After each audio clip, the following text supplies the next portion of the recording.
Ada satu kabar baik dan satu kabar buruk dari para ilmuwan. Mau dengar yang mana duluan? Oke. Kalau dari kabar baiknya, ilmuwan bilang kalau teleportasi bisa ada di dunia nyata. Tapi kabar buruknya, teleportasi ini nggak kayak yang kita kira. Emang kayak gimana teleportasi sebenarnya?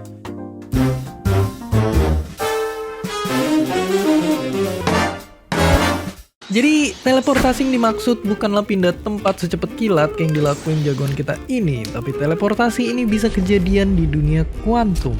Ya, dunia super kecil.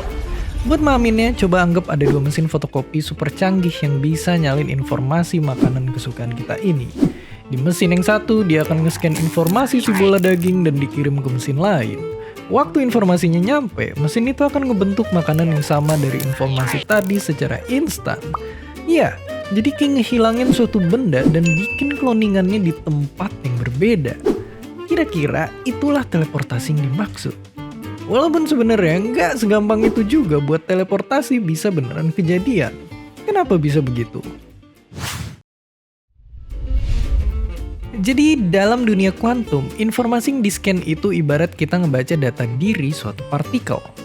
Tapi sayangnya proses ngebaca data diri mereka itu susah. Karena tiap diamatin justru mereka itu bisa berubah. Tapi ajaibnya disinilah hadir yang namanya keterikatan kuantum. Ternyata dua partikel berbeda bisa terus saling berhubungan walau mereka terpisah. Artinya dengan tahu data diri salah satunya aja, ilmuwan jadi bisa prediksi data diri partikel satunya yang non jauh di sana. Gimana caranya? Belum tahu pasti juga, bahkan Om jenius satu ini pun bingung. Tapi yang pasti ini berkaitan erat untuk ngelakuin proses teleportasi yang sebenarnya. Oke, jadi anggap aja kita udah punya dua partikel yang terikat. Satu jauh, satu dekat. Sekarang kita bisa nyiapin satu partikel baru lagi buat diteleportasi. Di sini kita bisa ngamatin para partikel yang ada di dekat kita ini dan dapetin data dirinya.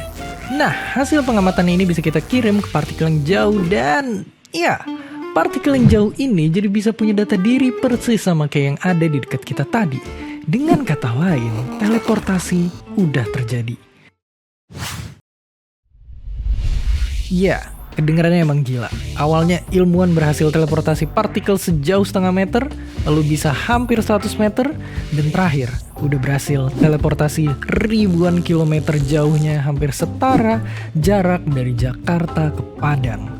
Penelitian soal teleportasi di dunia terkecil ini juga bikin 3 ilmuwan ini berhasil dapetin penghargaan paling keren di dunia sains.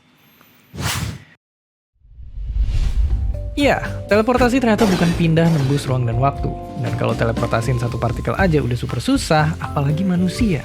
Bayangin mesin ukur triliunan atom yang ada di tubuh kita yang diperkirain sampai butuhin memori yang sebegini banyaknya. Jadi ya, asap polusi, bunyi-bunyi klakson, dan kata-kata bijak dari truk lintas kota semuanya masih akan menghiasi perjalanan kita sampai beberapa waktu ke depan. Dan seperti biasa, terima kasih.